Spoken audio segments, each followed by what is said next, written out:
Ricardo, Methodom. Toyota 86 out front, Jonathan Castro, JTP, throws it in, really good angle there from Castro. Now past that front foot, ended up first, excuse me, the second outside zone, the first in that power rally, now that outside zone 3. Bring it all the way through, Jonathan Castro, obviously JTP running strong. Not getting the track time that we saw from all the other drivers, but JTP still has a smile on his face because he is able to run. Baby, I was born to run. Here we go. Yeah, trying to make the most of it here. Big opportunity for Justin Pawlak to stay in this competition. Castro trying to knock him out here. Build on those results. As we move into the final round of the year, here comes Castro out of the chicane. JTP wisely tucks behind. Nice little initiation there. Tiny little flub from Castro out front. Let's see how Castro does in outside zone 2. Beautifully done, and forces JTP to go down in the middle of the course. So not a good following job there on that section for JTP. Here's outside zone 3, better by JTP. We're seeing him get closer on the line, a little bit less angle, and now moving through the finish line. So overall, Jonathan Castro, look at this initiation here. Very early, right at that second standing cone. Stays on throttle through inside 1.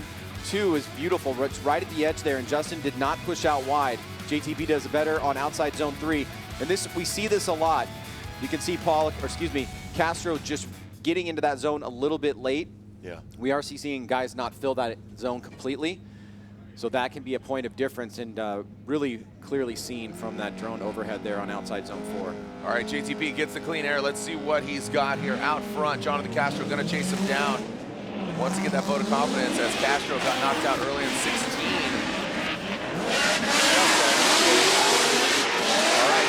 Past that front flip. A little bit of lack of angle there, compromising that angle to get that proximity as Castro. Now, a lot of compromise there as JTP pulls away from Jonathan Castro. No rods being thrown, just going up and down. Suck, squish, bang, boom. There we go. JTP crossed the finish line. Well, Castro looked like he was in pretty good shape until that final outside zone. And it kind of started a little bit of outside zone 3. But let's see how he did on outside zone 2 there. Looked like Justin was able to back up a pretty good lead run in outside zone 2, and we noticed that in his chase he did not get out to that area. Nice little flick there, super close by Castro, and Justin, yes, completely fills the zone, but notice who fills it with him. That's Jonathan Castro. A little bit tighter on inside 3 or outside zone 3 is Castro, but he did a great job on outside zone number 2. Now here, because he's on that inside line and Justin is hooked up, he's going to pull a gap and keep bigger angle in the car. So we see that Justin Pawlak was not able to get to outside zone 2 in his chase run, and Jonathan Castro was. However, Castro was a little bit tight on outside zone 3, and then pretty much the remainder of this section into 4, he has lower angle, and he's trying to make up ground there towards the end. So is this a clear victor for one of the 2 drivers, or is it too close to call? Let's go to the judges. I like Castro's proximity. I just wish he was a little bit deeper. Like you said, just Justin Pawlak, I feel like he's driving, and he wears his heart on his sleeve. Let's take a look at the BC Racing custom coilover, the official suspension of Formula Drift side-by-side. Instant replay. Well, Castro got on the back bumper of Justin Pawlak right from the onset and tried to stay with him, did a good job there. You see that separation from Pawlak on outside zone 2 with Castro leading. And you get a good picture of the difference here on outside zone 3. So a bit of a back and forth battle. Yeah. I think Castro, really in sections of importance, may have had the edge there, but was it enough to make up for a couple of those little flubs on outside zone 4? Neither driver really dominant, right? I mean, no, you're saying nah. But Castro, in the driver's meeting this morning, he was saying how hard it is to do certain things, especially in outside zone 2. He actually did it really well. All right, here we go. Slide him left for Castro, right for Justin Pawlak. Go one more time from Chris Ewell. Ryan Lantagne, there it is. So let's go one more time. And I agree with that. I don't, like I said, Sure. Rome Charpentier going against Chelsea Denofa. This is a big uphill battle here for Rome, but you know what? If anybody's going to do it, obviously Rome is a talented driver. Love seeing him step up here in the competition. Chelsea Denofa with the past that front flip into that second outside zone that Justin Pawlak was just talking about. Now into the third outside zone. Ooh, look at that separation there. You can see Chelsea Denofa bring it to that final outside zone through that sweeper. You saw Rome kind of adapt and manipulate the vehicle to try to get a little closer there. You can see how shallow he was through the sweeper, but then he modifies, moves that E36, the Garage-stick, E36 back to the side of Chelsea's Mustang. Well, we know Denofa is going to be deeply unsatisfied with the top 16 knockout yesterday. Today, big angle on initiation, gets to outside zone 2 and 3, decels in the right area. Rome trying to chase him down. You can see pushing hard, gets right up in the pocket here, trying to close the door. Denofa, big smoke line there. As you can see, Rome cuts the line just for a second to gain proximity, making those little sacrifices to try and get back in the fight. And now he will go to the lead position here to take on Chelsea Denofa. All right, a 2021 Nightshade edition Tacoma and Tundra, cleaning up the track, get them back into position. And there it is, the 2021 Nightshade Tacoma. Special edition built off the limited grade, offering the perfect combination of luxury and functionality. Rome Charpentier will be leading. Chelsea Denofa giving chase. Take a look at that instant replay here. You can see the drone's eye view. Chelsea getting out to that second outside zone, going to that third. Looks like Rome gained some ground. Chelsea actually shallowing up, but look how quickly he adapted. Yeah. Right. He yanked the handbrake and get that car massaged out to the outside zone, and that's just that seat time. That's getting familiar with the vehicle, being one with your machine. No doubt. Let's see Rome leading now. There they go. They extinguish. Rome to the start line. No cones hit. Just pacing them up, making sure they're tight for tandem. Now past that first inside clip out to the second outside zone. Now Rome goes into that third outside zone, and there it is. So you can see the car's gripping up. Seems that maybe the asphalt a little cooler than yesterday towards the latter part of the day, and you can see just really gaining a lot of traction. We see how important getting out of the gate with your fellow competitor, if you're in the chase run, is at this track. Yeah. One little slip, one little bad move, and that guy can run away. Now, not as big of a snap there by Rome, and a little bit of an adjustment. He's on the edge of outside zone 2, but he gets a little bit of a gap on Denofa. Fills outside zone 3 pretty well. Denofa coming through the smoke line after 2, trying to find an area here where he can attack. Rome kind of loses a little bit of angle. Now he starts putting the angle on, getting into the right section of the course, and now Denofa is about maybe 2.5 feet away through the finish line. Let's take a look at it again here from the drone look. Coming to the center section, does a really quick initiation. Denofa, now he's trying to play catch up, but he's staying on the line with Rome, which is something that's important. Can he get proximity here towards the end and make more of an exclamation point? He did have a good lead run. Rome had some high points as well. And now it's going to come down to those 3 judges to our left to find out who's going to be moving on into the top 16. All right, you can see overhead, royal purple, the official oil of Formula Drift, and Type S. Type S, the official lighting of Formula Drift. Slide of left for Denofa, right for Rome Charpentier. And it looks like Chelsea Denofa will get the win. So just like that, Rome. Can he hang with these guys with that vehicle, driving-wise? And I think the answer to that is a resounding yes on both accounts. Yeah, really excited to see what Jeff Jones can do today. He's going to go either against Kazuya Taguchi or Denofa in the top 16 because he has a 5 run right now. Uh-oh. Whoa, whoa, whoa, whoa. Okay, well, let's not make that a theme to come. Yeah, that was very interesting. What is going on with Jeff Jones, man? Well, it won't mean anything in terms of the competition. All we require for drivers that opt to take their buy run is that the vehicle leaves the line under its own power. That's the main criteria there. But this is the second time something like this has happened to Jeff. Remember, look at, he's even. That's like an emoji right there. Sorry, to cut you off. If you know, the irony is actually much thicker than that, because in the drivers' meeting this morning, when we were asking them if they wanted to run their buy runs and everybody said yes, Jones said, "Don't do it. It's a trick."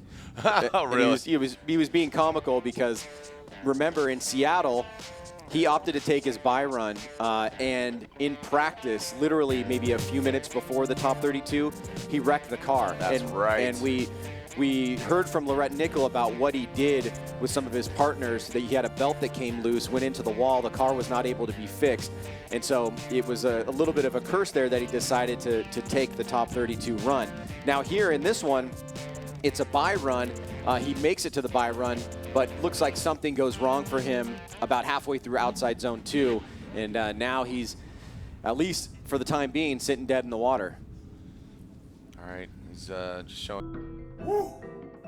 We are back to the action. Jonathan Castro, JTP. And one more time battle. Castro past that front foot. JTP said, maybe I got to fill that second outside zone. And he does exactly that. It's all massage and just manipulating the vehicle there in that chase position. Castro, massive angle from Castro. Woo! Well done by Jonathan. And you saw Justin in chase position just really kind of manipulate the vehicle to get exactly where it needs to be. Well, after clearing the course with Jeff Jones, we're quickly back to the action here with Jonathan Castro and Justin Pawlak. A one more time unanimous vote.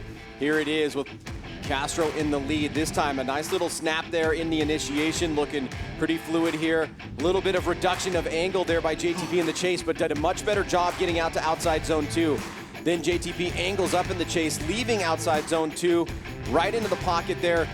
But Castro accelerates forward. Here comes JTP trying to close the door. Gets pretty close here towards the end as Castro fills outside zone number 4.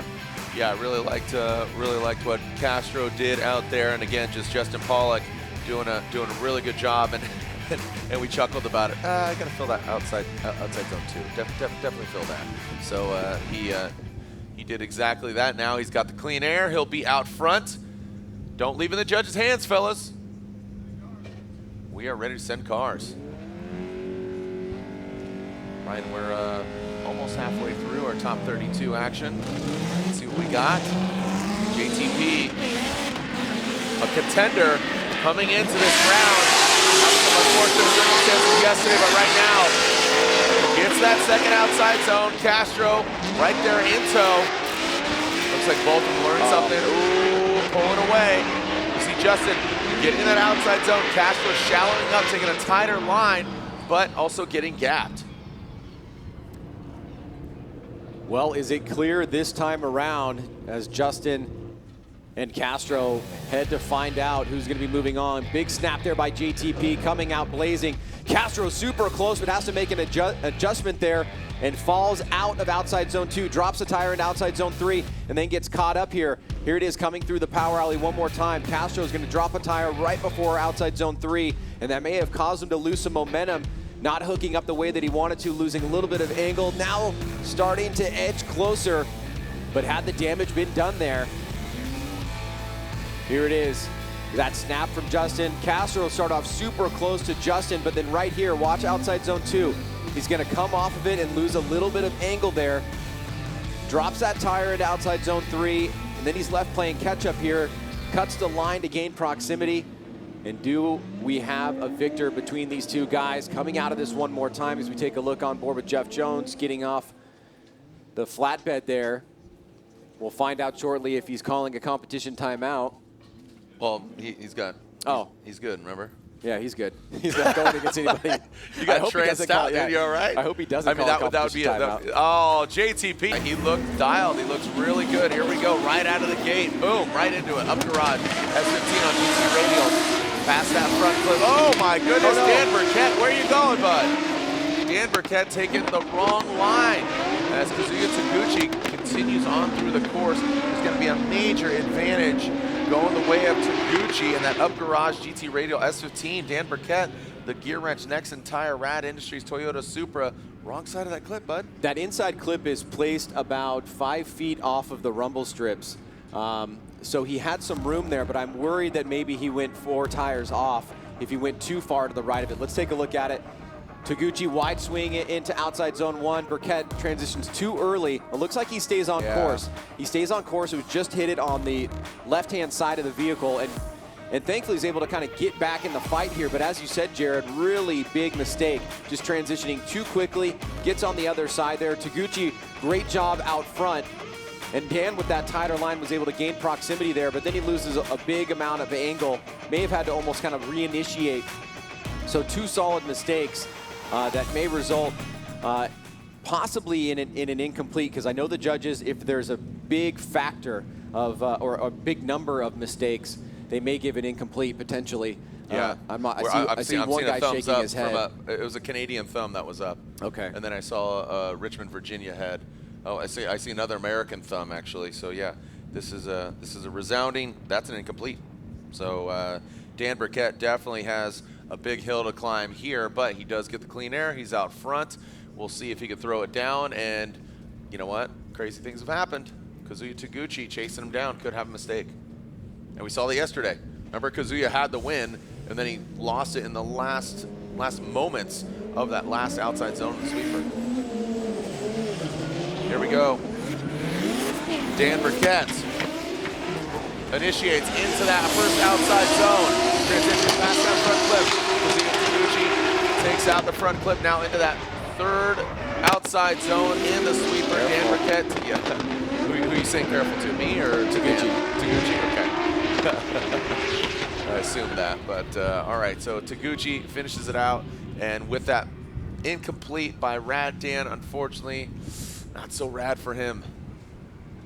Yeah, tough break there for Dan. There was going to be a big hill to climb, especially in the lead position. He would have to have an unforced error basically by Taguchi in the chase position. And you can see Taguchi, he's playing it a little bit safe. He almost makes a mistake. It's similar to Forsberg's right here. A little bit of an adjustment, losing some angle, but definitely not an incomplete. Obviously with Dan going off course and then the straightening in outside zone 3. Pretty much everything that he could do here in this lead run will not turn the tables for Dan Burkett. And Taguchi looks like he's going to be moving on to the top 16 and continues to perform here. Taking out Ken Gushi yesterday. Yep.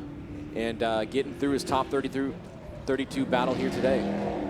All right, so Kazuya Taguchi up garage, Sylvia S15 waits in the wings. Unfortunately, that gear wrench, Rad Industries Toyota Supra. I think his day and weekend is done. Love, of course, him and his wife Renee Burkett, but unfortunately, that mistake there on the first run, it was over before it even began. We'll get the official verdict here momentarily. Got the overhead view. Wind changing directions here today, Ryan. So blowing the wind from left to right. Don't know which north or south, but scores are in. Here we go. Kazuya Taguchi, Dan Burkett, and slide him left for Kazuya Taguchi gets the win. The up garage GT Radial S15. Or twice. Maybe twice. Here we go. Thanks, Rip. Here we go. Matt Field initiated into that first outside zone, past that front flip, into that second outside zone.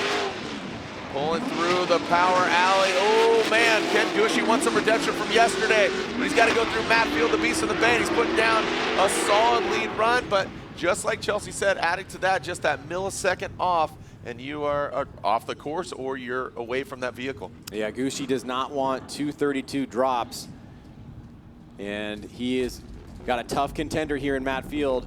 Nice little flick there from Matt. Gushi takes that tighter line off of outside zone 1, and see it puts him off of outside zone 2. Then he has to make that adjustment. Now he's back in the mix here, but outside zone 1 and 2 are going to be big factors for the judges in analyzing how Ken Gushi did in the chase position. Here he does much better. Field a little bit of a lift there before he got into outside zone 4, allowed Gushi to catch up. But see this, he initiates, he gets off of outside zone 1, and then he doesn't have enough to push out with Field to outside zone 2. Because he's kind of like on the other side of the track, he's able to get to 3 and fill that, and now take the fight to Matt Field. But if I'm a spotter, I know exactly what I'd be saying to my driver, Matt Field, right now, focusing on filling outside zone 1 and 2, making that point of difference. And if you're Ken Gushi, you got to lay down a very strong and tough lead run to follow here. All right, quickly, Sopa throwing it in. Let's go, fellas. Ken Gushi. Ryan talked about filling that first outside zone. Gets out. Ooh, barely just dipped that tire in. Like to see him a little bit deeper here. But look at Matt Field. Woo, just Oh my goodness, he is all up in the smoke. Okay, and you can see him just staying out of that smoke line, but keeping that proximity. That is a smart approach there, Ryan. He's showing great proximity, good car control. Did he fill the zones? I almost thought he was about to go off course and outside zone 2. It looked sketch, yeah. But I will tell you, Ken Gushi, he barely just dipped that back right tire into that first outside zone. That was really interesting to watch. You can see I take that back. Field trying to stick with him right from the get-go. He starts getting behind Ken. I thought he was going to go off course there, but he's in the smoke line. We'll definitely want to see that from the drone to see what the car action and behavior was of Matt Field when he was behind Ken Gushi, but he's keeping the pressure on. It looks like, if you're just judging from that shot right there, that Matt Field did enough. Let's take a look at it here from this side. Watch as he gets behind Ken. Yeah, he goes 1, 2 off course, and he's in the smoke line of Ken Gushi. Luckily, he did not debeat a tire there and lose momentum. He was able to stay back in the fight. Certainly, the judges are going to want to see that as a side-by-side. In terms of proximity, he did a great job. Getting out to the line with Ken, you know, he goes behind him, and it got real deadly there for a second. Now, in outside zone 2, remember, the drivers can use the rumble strips, but I think what the judges are going to want to look at here is how far off course was Matt Field with those other 2 tires, or with the other tires in general. Was it 3 off? Was it 4 off? They're allowed to go on the rumble strips, and it's wide out there that those outside zones are basically placed right near the rumble strips. Let's take a look at the BC Racing side-by-side instant replay here. Now, again, due to the naked eye, it looked like Gushi didn't get to that first outside zone. He filled all of it. It looked really good. But like you said, that Matt Field, whoa, he's flirting with it. What stands out to you, Ryan? Well, I want to bring in Ryan Lantain here to see if we can also understand what it is that they're looking at, if our intuition. Ryan Lantain on behalf of the judges. Whatever happens, we definitely have to explain this. Yeah.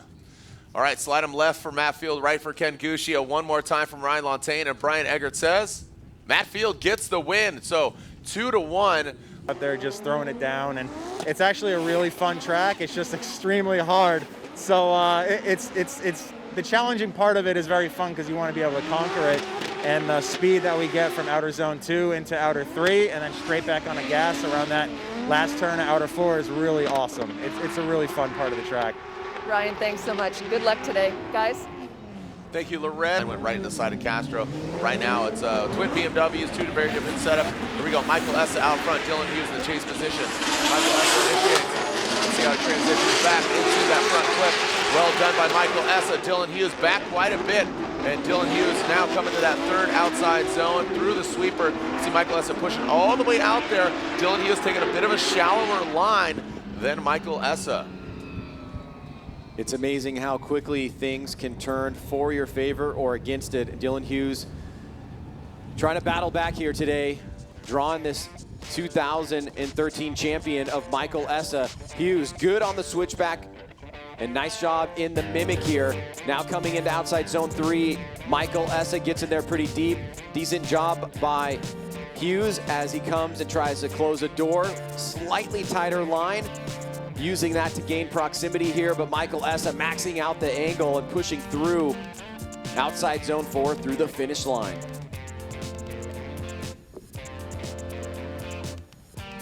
All right, so as we take a look at that instant replay, you can see that big sweeper there, Essa pushing all the way. You can see Dylan taking some angle out of it, getting that proximity. Now let's see Dylan Hughes out front, the royal purple BMW. Wind kicking up, whipping up here, clearing out the smoke. All right, we are getting word clear to send here. Dylan Hughes, the royal purple O'Reilly Auto Parts BMW. And Ryan, you talked about it yesterday, just Dylan Hughes, a really good progression just over the years, and then getting those 2 back-to-back great 8s. He's really got to step it up here. Dylan Hughes past that front clip, Michael Essa, FCP Euro, Liquimali, BMW now into that third outside zone. Oh man, look at Michael Essa all over Dylan Hughes. Dylan a great lead run, but Michael Essa making his presence felt in that chase position, Ryan. Yeah, it looked like Hughes had a little bit of a punctuation or movement in the front wheels, leaving outside zone 3. And Essa got super close. It looks like it slowed Dylan down for a second, allowed Essa to gain more proximity there. But let's take a look at it from the beginning, see if we can pick out anything that stand out between both of these drivers here as now the battle has come to an end. Here's Dylan. Nice little snap, back on the throttle quickly. Michael Essa losing a little ground to him as Dylan gets into outside zone 2, right in the middle there. Here's Essa trying to close the door right there. See, it has a little tiny movement. Let's see if I saw that right. Right after, see that? You see the front wheels look like the sun actually is what was popping off it that made me see that. Yep. And it was a minor mistake, but enough to let Michael Essa gain better proximity leaving outside zone 3. We know outside zone 3 is a decel area, so Essa should be expecting that. So the decel's from here to there, but it happens a little bit after that. And then the rest of the course, Dylan looks strong. Slide him left for Essa, right for Dylan Hughes. One more time from Chris Yule. Ryan Lontaine says Michael Essa, and Brian Eggert says Michael Essa gets the win. Unfortunately for Dylan, I had a great opportunity there to talk to him. Hey, new day, new nerves. Ryan Tuerck out front. Tyler Nelson in the chase position. Whoa, look at that. Great initiation, tit for tat. Right into that second outside zone, through the power alley, into that third. Ooh, Tyler Nelson, not where you want to be, bud. As Ryan Tuerck continues on. What's your name, Ryan Tuerck? There we go, crossing that finish line. Ryan Tuerck delivers that gum out. Toyota Racing, Toyota Corolla hatchback. Tyler Nelson going in, not the right line, unfortunately. Yeah, you really have to take the fight to Tuerck. Like his teammate Osbo, you can pretty much expect that he's going to run, you know, a mid-90s or higher qualifying run if that were happening. And look at that snap. He gets immediately out of that turn after leaving the zone, fills outside zone 2, right on the inside marker. 3 is perfect, and Nelson is just way inside on outside zone 3. Here it is. He's going to come through the smoke line. He's going to be driving in the middle of the course, so he's going to forego outside zone 3 altogether. And that allows Ryan Tuerck visually to look like he performed very well in the lead. 100 points from first to third. Here we go. Tyler Nelson out front. Ryan Tuerck chasing him down. Tyler Nelson past that front clip. There we go. In that second outside zone through the power alley. Tyler Nelson ripping through. Look at Ryan Tuerck. Zero chill Ryan Tuerck into that final outside sweeper. Really good effort by Tyler Nelson. Unfortunately, I think on that first run, just going off, or not going off, but getting offline, going from second outside zone into the sweeper in outside zone 3. Well, you know, it really has us thinking about, you know, how important that initial lead run is. It puts so much pressure on the next guy in his lead run. And we know that Ryan Tuerck is a great chase driver. So even in this situation where he knows that Nelson made a mistake, he's going to keep the pressure on Nelson. Does a great job into outside zone 4. And it's not that he made it look easy, but he did all the right things there in both positions, you know, against a driver that he may not have had a ton of practice against. You know, there's a bit of a variable there. I'm not sure of his tendencies, but he hung back in the right places, but he wasn't so far back where it was going to become even a question of an inactive chase. Like, he was still very aggressive. Are you surprised on the success of Ryan Tuerck jumping in? And maybe the pieces in his last programs. Real quick, hate to cut you off. Here we go. Ryan Tuerck gets the win. So as the pieces come together for him, it is unanimous. Ryan Tuerck yesterday, excuse me, bracket yesterday, but Litteral, Bakchis, that's who he went against. Here we go. Kearney, Ryan Litteral. Brand new day, fellas. That Oracle Lighting Dodge Viper on Achilles tires. Woo, that power stop brakes. GT Radial. Nissan Z. Oh, man. Oh, there goes Ryan Litteral. Looks like just getting too aggressive, trying to hang with that Dodge Viper. And Kearney, what's going on here? Well, we saw the danger of that. You can see Litteral getting a little frustrated. Yeah, we saw the danger of that yesterday, Jared, where you lose some ground from outside zone 2 to 3, or even from inside clip 1.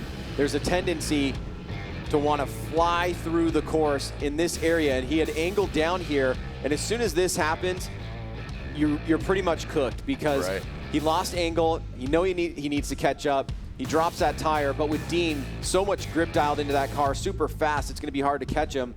And as both Chelsea Denofa and Ryan Tuerck alluded to, one little finite mistake against somebody in the lead position when you're in the chase, and it's going to be hard to keep ground with them. It's literally a couple feet difference, a millimeter difference, as Chelsea said, and I think that's what happened there with Ryan Litteral. literally. Dean doesn't. Dean says, all right, I got your number, here we go. Ryan Litteral out front. Dean, Kearney in the chase position. Ryan Litteral past that front flip into that second outside zone through the power alley. Oh, look at Dean Kearney. He is really jumping up here. Oh man, looks like Ryan Litteral put the car in the right place. Look at that, filling all the outside zone 4. Comes off a little bit. Dean taking a shallower line, but I liked how Dean really jumped up from that power alley into that third outside zone. He got into a very dangerous possible situation, but pulled it off, and it goes to show you like the control that he has with that vehicle when everything is dialed in. Watch this here as Ryan Litteral transitions from 1 to outside zone 2. Great job there. Dean misses it. Now he's flying right here. He surges forward, gets on the brakes. Litteral makes an adjustment, then Dean gets in the pocket, and he's able to not fly off the course, even though he was carrying tons of momentum from 2 to 3. And as they cross the finish line, we see that both drivers made some mistakes, but let's take a look at Litteral in the lead one more time. Good transition from 1 to 2, fills it. Dean goes a little bit shallow there, and then surges forward, but does not go too far where he starts going off course. He's able to kind of get proximity, made a couple slight moves in the vehicle there. Right for Ryan Litteral, and Chris Ewell says Dean Kearney, as does Ryan Lontaine, and Brian Eggert says Dean Kearney gets the win. Was the kind of guy to beat. He very smooth. Love the way he's driving right now. So here we go, Yoshihara into that first outside zone, initiating. And Masuyama past that front clip. You can see Yoshihara pulling away into that third outside zone, allowing Masuyama to gain that proximity. Ooh, you can see, saw how violent he moved that vehicle from front to back. But Yoshihara silky smooth. Well, Masuyama doing battle with Ken Gushi yesterday, getting through into the top 16, now doing battle here with one of his other fellow Japanese countrymen, Daijiro Yoshihara out front. Smooth and consistent. Look at this, getting out to outside zone 2, right at the edge there. Masuyama falls back for a second and then starts closing the door on outside zone 3, coming through that smoke line and then getting right in the pocket here. But Dai looking consistent out front. Masuyama surges for a second, then pulls back on the right line through outside zone number 4. You can see right here, good initiation there from Daijiro Yoshihara. Flicks it in and past that front clip. And you know, Masuyama backed her quite a bit, but I was going to say that, you know, Dai ripping through that power alley, but he got all the way out to outside zone 2, outside zone 3, and just ticking all the boxes. The FD vet, former champ, that Turn 14 distribution, Falcon Tire, Subaru BRZ. Masuyama in that Buy Now Japan S15. Now, Masuyama will lead, Yoshihara giving chase. And away they go. Masuyama really needed to step up, but Yoshihara is going to apply the pressure. Let's see how much he does. So you can see Masuyama through that power alley, and that's exactly where Dai needs to be. Oh, look at that. Oh, a correction there by Masuyama. So I was going to say that it looked like Dai was correcting, but not the case. The lead vehicle, Masuyama, made that correction through that big sweeper outside zone 3 and 4. Last few remaining battles here with Masuyama and Daijiro Yoshihara. Masuyama, big flick from outside zone 1. Dai eyeing him up here, attacking to outside zone 2. Masuyama coming into 3. Dai surging forward. Let's take a look at Masuyama.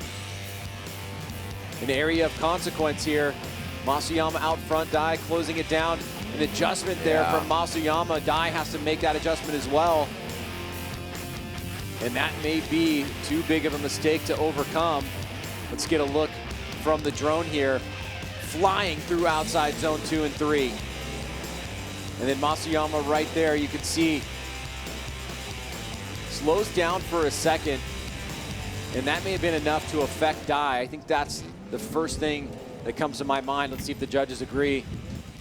And they do. Daijiro Yoshihara gets the win. And that big, you talked about it, from 7th, jumping all the way up to 4th place in the current standings. Out of the gate, here we go. Forsberg in lead position, transition. Mohan off that first outside zone, now into the second, through the power alley, into that third outside zone. Ooh, Mohan gets into the dirt, straightens out. Unfortunately, Mohan, the menace, making a mistake, and Mohan rips through the rest of the course. But just too big of a mistake there, Ryan. Yeah, well, it's going to be an incomplete for him because that area of the course has been eating up people all weekend long, and he opts to pull out of it. Watch this here. Forsberg leaving outside zone 2. Mohan got a bit too close to the outer edge there before outside zone 3. Threw a big snap back on his transition. See, he's starting to move over to the right-hand side of the course. He gets 2 wheels off there and then doesn't have enough to keep the car moving forward, decides to shut it down. Chris, at this point, needs to get through the run without incompleting. He does that, and so it'll be a big advantage here for the 6-4 car. Let's take a look at it from the sky as Chris Forsberg does a good job on outside zone 2, right at the edge there, and that's where we see Mohan get a little unhooked, puts those 2 wheels off, and opts to shut it down. So one more chance here for Kyle Mohan as he'll now go to the lead, and Chris Forsberg will chase him down. Mohan with that major mistake. We'll see if he can make it up. He's hoping that Forsberg makes a mistake in that chase position. Looks like track is getting cleared. See Yoshihara getting some new Falcon tires there in the back. JTP waiting. And here we go. Mohan out front. Forsberg in the chase position. Oh boy. And I believe that is all she wrote. Will lead. Chris Forsberg giving chase. And here we go, coming to that first outside zone. Mohan initiates. Past that front clip. Power alley executed very well by Mohan. Look at Forsberg jumping to the side of Mohan. That is a decel zone, but Forsberg, see him back off and then regain that proximity, crossing the finish line. And unfortunately, that big mistake there by Mohan in that first portion of the battle. Ryan, did he close the gap? Well, it was, it's going to be a tough challenge here. He's got to throw everything at the wall that he can here. Chris would need an incomplete. Forsberg opting to stay pretty close to Mohan here. Bit of a risk given the incomplete. Mohan coming up short on outside zone 2. The transition to 3. This is where we see Forsberg surging, and trouble can happen there. He's got to be careful to keep angle in the car. He's able to do that. Backs off for a second, resumes the attack as Mohan solidly fills outside zone number 4. And let's make it official here, and there it is. Chris Forsberg gets the win, advancing on, and here we go. Bakchis, Falcon tires, field suspension, S15. Knocking over that outside zone. Ooh, Travis Reeder, center punching that inside clip. Now coming in through that power alley into that sweeper. How do they handle it? Bakchis gets all the way out there. So does Travis Reeder. Look at Reeder with that horsepower at beck and call. And he pours some on, challenging Bakchis in that chase position. Reeder was very aggressive yesterday. Yeah. It cost him in really important parts of the course, but it was showing some flair that we really like to see from drivers if they're able to pull it off. Bakchis coming back from that big wreck in Seattle. Look at that right there. Big angle from Reeder, making a mistake though, hitting inside clip 1, pull some angle out of the car. looking solid on 2 and 3, using that decel zone perfectly and filling that zone. This is a great lead run from here as Reeder keeps the pressure on there in outside zone 4. The aggression we like to see. Like when you hang out with somebody long enough to start dressing or looking alike, no, not the case with us. Here we go, Travis Reeder, Bakchis. Whoa, what a look at Bakchis. Making his presence felt right out of the gate as Travis Reeder now goes into the outside zone. Bakchis sweeping through. Reeder throwing some more angle at it. Woo!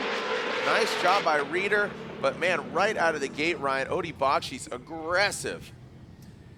Yeah, he's known for his chase runs. Open question about how he's going to be able to adapt after Seattle. Didn't get to really resolve that yesterday. Let's take a look at it here as Reeder leads out. Look at already putting the pressure on. Coming up on the inside here, pushing out to outside zone 2. Reeder, great job on 3. Odie a little bit tighter here. Now he's going to start reeling him in, but Reeder is making it challenging out there for the contender. That is Odie Bakchis. This is a must-win here for somebody like Odie that's in that top 10. Reeder out to 2. Odie, good line there as well. Little bit shorter on outside zone 3. There's from 2 to 3 again. And we're going to be thinking about that little flub, that mistake on inside clip 1 that Reeder made. Is that going to be one of the major factors for the judges? All in all, pretty close battle here. Yeah. Really great job on 3 by Travis Reeder. Beautiful shot from the drone, really giving us some great insight here of the placement on the course. All right, let's see if we have a verdict. Slide him left for Odie Bakchis. Quickly, Chris Yule says Odie Bakchis, as is Lantain. Unfortunate for Reeder, he is knocked out. It's unanimous. Odie Bakchis